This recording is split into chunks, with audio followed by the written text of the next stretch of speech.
Hi everyone, and welcome to DnD Horror Stories with DnD Doge.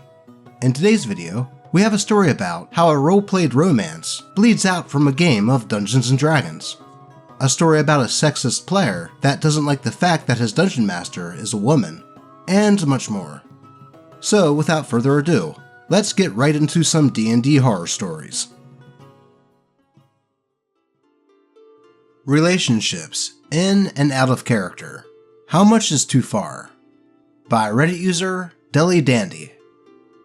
So I've been having off feelings about one of our newest players and another person that have just been getting worse as things go. I'm hoping that I'm being paranoid or just overthinking things, but to be honest, this feels like way too much, especially now that it's become a daily thing. First off, the guy. He tries so hard constantly to roleplay, quote, edgy a-holes that spit one-liners and will use this weird voice when he plays every character. I can best describe it as gritty action hero. He'll constantly call female characters dolls, dames, or make innuendos. He'll derail the plot just so he can give a speech in a gritty voice about how much his character doesn't care about the world. He does this thing where if his character has a gun, he'll take his airsoft gun out and click it to immerse himself on call. And recently, in a campaign where guns weren't allowed, he now does it with unsheathing a tiny knife. We have been laughing about it, thinking that he's intentionally being cringy, but I've realized he genuinely believes that he's a badass when he does these things. He even does the weird gun-knife thing when we're not in session and gets offended when people laugh at him for it. The TLDR there is that he thinks he's Shadow the Hedgehog with God and anime on his side, and he has difficulty separating fiction from reality. If it's not kind of obvious, I'm not his biggest fan when he gets like this. The problem is that he's never out of character, especially around this one person, and we'll try to get her to roleplay on group calls when we're not in a session. It gets really weird. He'll flirt with her in character, and she'll start getting flustered and squealing. And often, this is right in front of her boyfriend, the DM. It can happen literally anywhere, at any time, regardless of whether we're playing D&D or not. I caught them once on Minecraft with their avatars sitting on each other while they were flirting as their characters in private, and it was really intimate. When I asked what they were doing, they said it was, quote, just character drama. Normally, I'd just chalk this up as me just not agreeing and moving on. But after some time, I'm really starting to feel unsettled about how far this may be going.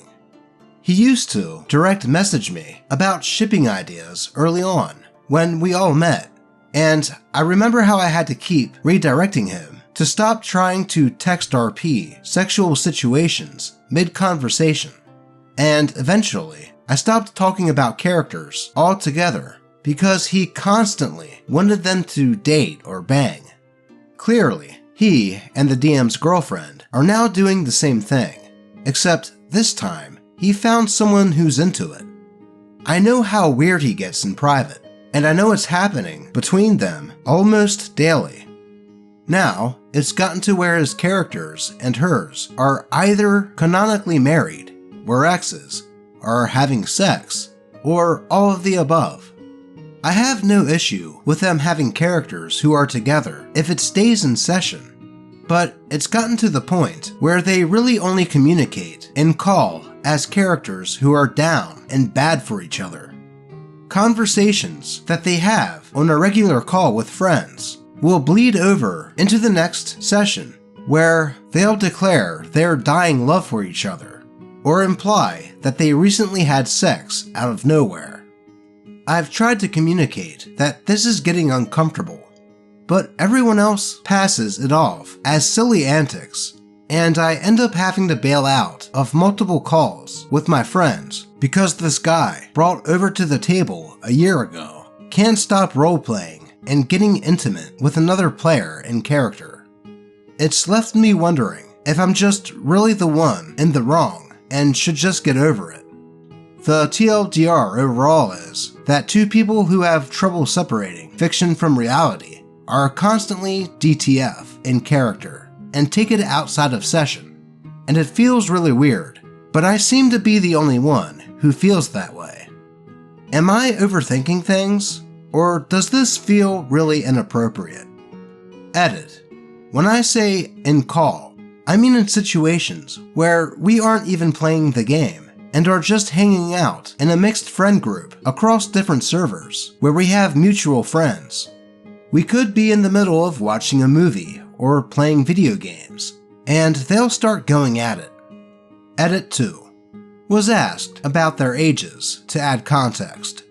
The male is 23, and the female is 30. Well, that last added context changes things a bit, as if these players were in their teens, it would make a bit more sense. I mean, the whole pulling out of an airsoft gun and a knife during roleplay sounds like something a teenager would do. And as far as the lovey-dovey roleplay, I was once a teen, and there was a bit of that type of thing happening in AIM chat rooms. God, I'm getting old. Anyway, as these were adults, there are a few things to take into consideration. First, does the girl's boyfriend know about how flirty they are with each other outside of the game?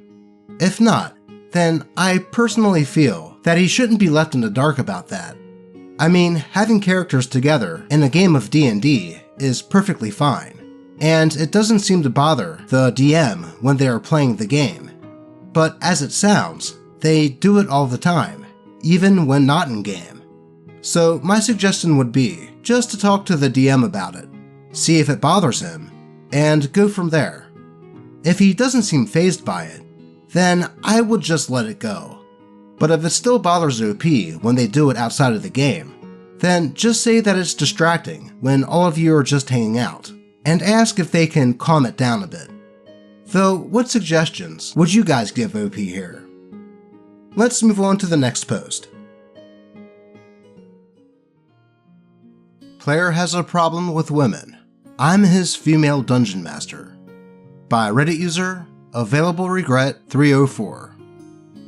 A few weeks ago, a friend of mine introduced his friend to us, and we got along. Said friend then asked if he could join my campaign, which sounded fun to him, and I agreed after I've done a session 0 with him and got a good impression on him. He rolled his character and joined the party. Now, I am dungeon mastering for 3 real-life friends, 2 of which are guys, and our dynamic is very easy. We joke about each other and make stupid jokes about gender stereotypes, never crossing a line though. For example, when I went to the kitchen to grab a drink with my headphones on, as we play online over Discord and Roll20, my guy friend said, "Good, exactly where a woman should be." Again, I take no offense in such jokes because I know he doesn't mean it in a harmful way, and we can all laugh about it. The guy who didn't respect me is another story. I recall one time where my players investigated an abandoned ship. There was no crew left, and they wanted to find out what happened to them. I wrote a little adventure around it, and after some hours, they found out and defeated the evil. I was glad that everyone was having fun. Then, the problem player said, "That was cool. Good job, Daniel." Daniel is the friend who had introduced us and has been playing for years, so he's got a lot of experience. I was confused, so I asked back, "Why Daniel?" To which the problem player answered, "Didn't he help you with it?" I said that I in fact wrote it by myself. Then there was an awkward silence, and he just went with, "Okay." Like he didn't believe me. It was weird, not gonna lie.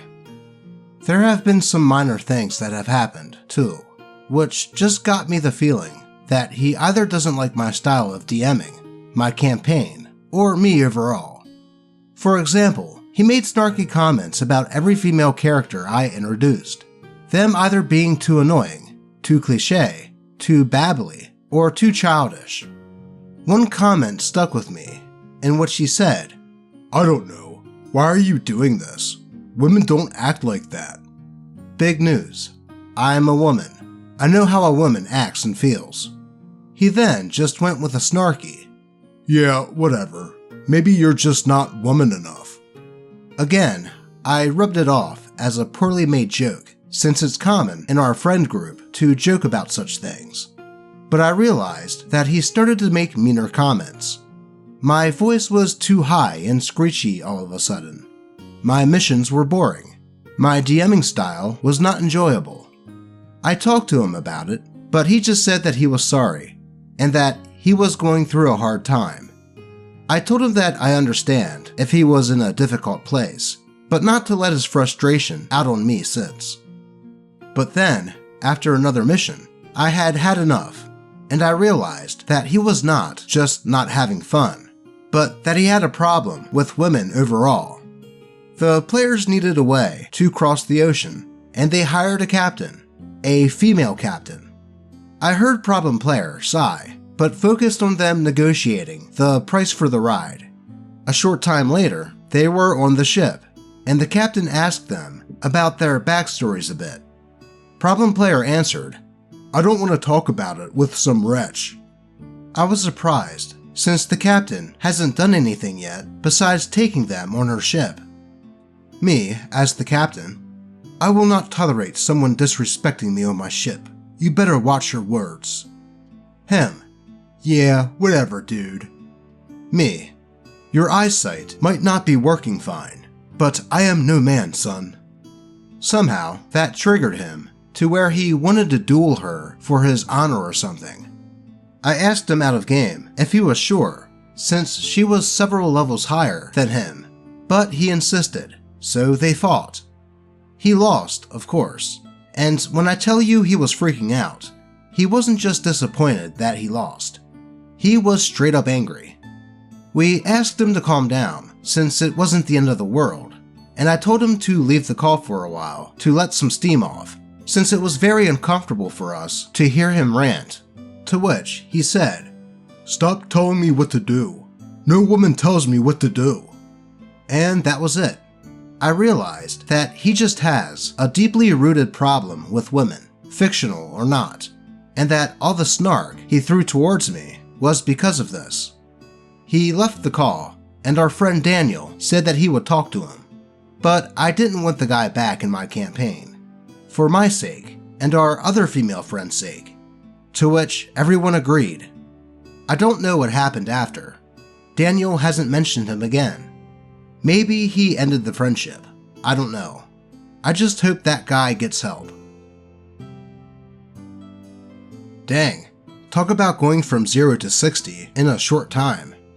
It would be a bit understandable if the problem player was just trying to fit into the whole friend dynamic of OP and her players making those jokes at each other, knowing that they didn't mean it.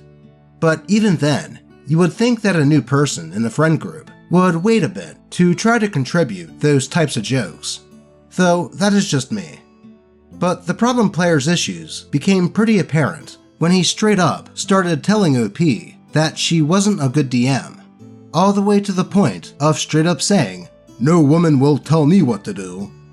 Like OP said, sure, that player could have been going through some crap, but it's no reason to take it out on someone that has nothing to do with it. And I don't blame her for just kicking him after that last outburst. Though, what are your thoughts on this one? But before we move on, I have to ask that if you're enjoying the video, that you consider giving it a like and subscribing. And to help persuade you, here's Lucky, the like and comment kitty.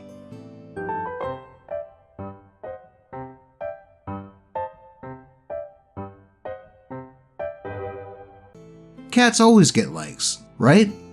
But with that said, let's move on to the next post. The Female Les Realms, featuring my little brother, his friends, and the All-Frogger, by Reddit user HG Modernism. I was really close to my little brother when I was in high school. He was the awkward type, didn't have a lot of friends, and didn't talk much. When I suspected he was having a bad day, we'd play some Magic the Gathering. We bonded a lot over it, and he really enjoyed building decks for me. When I left for college, it was pretty hard on him for a bit, but we started playing Star Wars: The Old Republic to catch up. He told me he had started making friends with some older kids who played Magic the Gathering and wanted me to play with them when I came back for winter break. In college, I joined a D&D group and got super into it, and my brother always had questions. I told him for Christmas I would do a mini-campaign for him and his friends while I was back for a few weeks. I spent all my free time not studying for finals, putting together a super flexible mini-campaign, starting with Minds of Phandelver, but with lots of room to veer off the beaten path, since I wasn't sure what aspect they would enjoy. The whole plane flight home, I was filled with nervous excitement for my first DMing experience, and I remember thinking that I was glad it was with beginners to take off the stress. Little did I know. We met at the only place we could, given the weather, the back room of our small town's public library. It was my brother, 14, and 3 other kids, Sean, 15, Ethan, 16, and Kurt, 16. My brother had helped them set up and roll their characters, and let's just say I had some side-eye on their supposed roles. I decided not to worry about it, since this was just a mini-campaign, and I didn't see this getting in the way of the fun. The first session was honestly pretty slow and uneventful, as it was mostly explaining rules. The last part had Kurt's elf ranger deciding to go fight some frogs in a lake with his bow.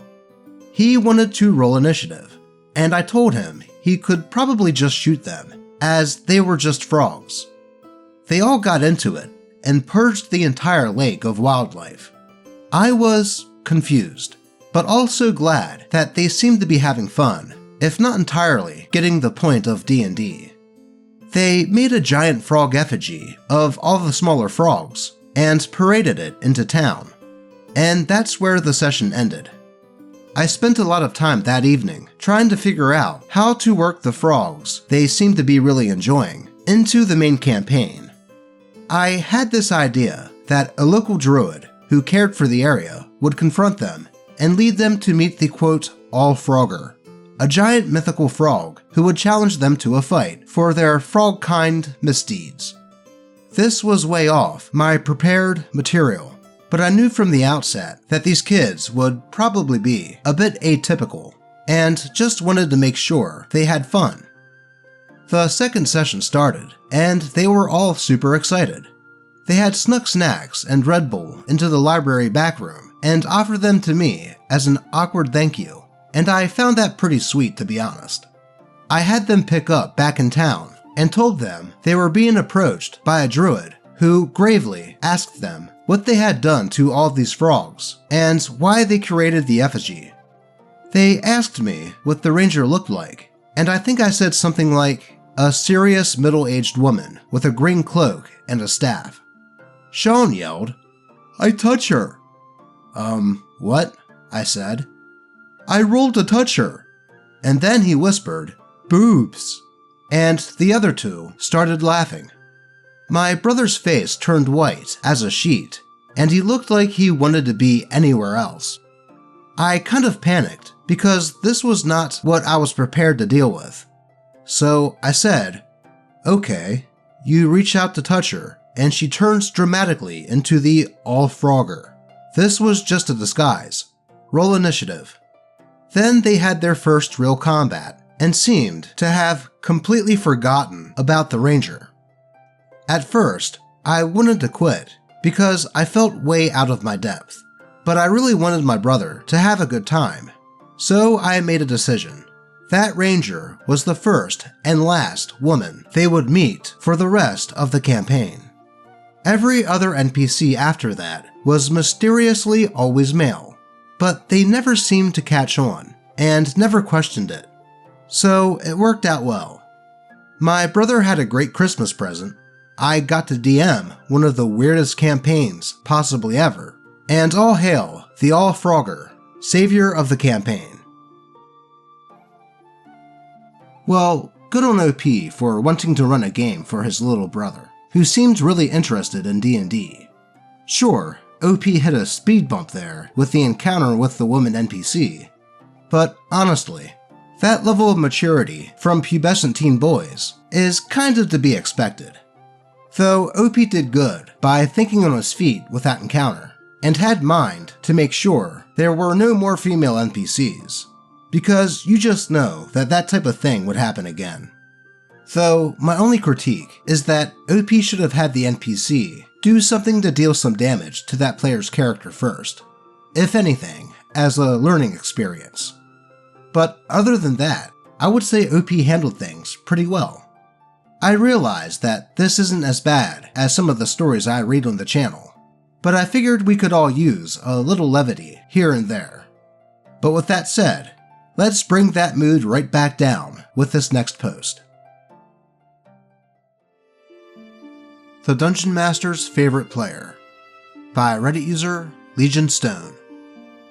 A couple of weeks ago, I joined this paid campaign, and it was so bad that I legitimately considered reporting it to PayPal for a refund. It was all because of one player. For one, he swears more than a VisiPop project, to the point that every sentence has to have the F word because it would make it automatically funnier to them. He would go on tangents of off-topic conversations with the DM, discussing his personal life and experiences with other campaigns. He announced that he plays D&D daily, making you think that he would know some table etiquette, but evidently not. We had to rush my introduction to the campaign because this player spent a half an hour talking about how his character made another player's character rage quit. Well, that right there should have been a red flag. He would dismiss any ideas I had by saying, "My ideas are objectively better." If he wasn't saying that, he would just ignore me.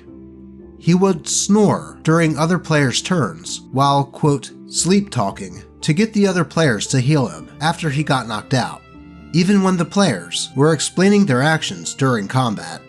It wasn't even funny the first time, but he did it for every turn after he got downed, which, considering it was in the second round, turned a potentially fun fight into a nightmare. And then, the DM would complain about me metagaming. What was the metagaming, you ask? I thought a prone ogre had more than 10 AC because I rolled a 9 and used Bardic Inspiration to add 1d6. And my character apparently could not hear a roar in one of the two tunnels. I didn't even demand that the party go the other way. I just suggested it by saying, "Hey, if you, the player who heard it, hear roaring from the other tunnel, we should go the other way."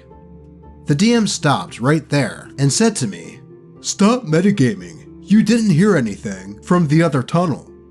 So the guy can snore into the mic while demanding to be healed, and that's not metagaming? But me thinking an ogre has more than 9 AC and suggesting another path because of what another character heard is metagaming. After the session, I had a private conversation with the DM, who had the gall to say that I was causing problems. When I pointed out the other player's behavior, the DM said that he was in character. Him ignoring or putting me down? He's playing an evil character. I play evil characters sometimes, and I know that the most significant rule of being an evil character is to be a team player. You don't put down other people's ideas, and you don't ignore people. Him snoring into the mic and demanding to be healed during the other player's turns. His character was subtly hinting that he needed to be healed. It was as subtle as a train wreck. After the session, I realized that this other player was the DM's main meal ticket. He played in all of the DM's paid campaigns and has been playing with them for 3 years. I know that because of what the DM told me. No wonder he took the other player's side. This could explain why all the other campaigns are constantly losing players. The Dungeon Master has a server for all of his paid campaigns, and during my week of staying there, half of the announcements from the DM were session cancellations due to a lack of players. It must be because of your favorite millstone, Right, DM? Yeah, I'd say it definitely sounds like the DM had some favoritism going on there. And the fact that the sessions are often cancelled, and that the problem player basically said at the beginning that he caused another player to rage quit, was the writing on the wall. And as far as metagaming, could calculating an estimate on an enemy's AC be seen as metagaming? Sure, but I'm pretty sure that we all do that. But as far as suggesting a different path, OP wasn't metagaming at all. They were taking information that another player character gave and gave a suggestion in character. I certainly wouldn't blame OP for not going back to that game, especially if it's a paid one. But that is all I have for you today. As always, I appreciate all of you, and may your games remain horror story free. Until next time.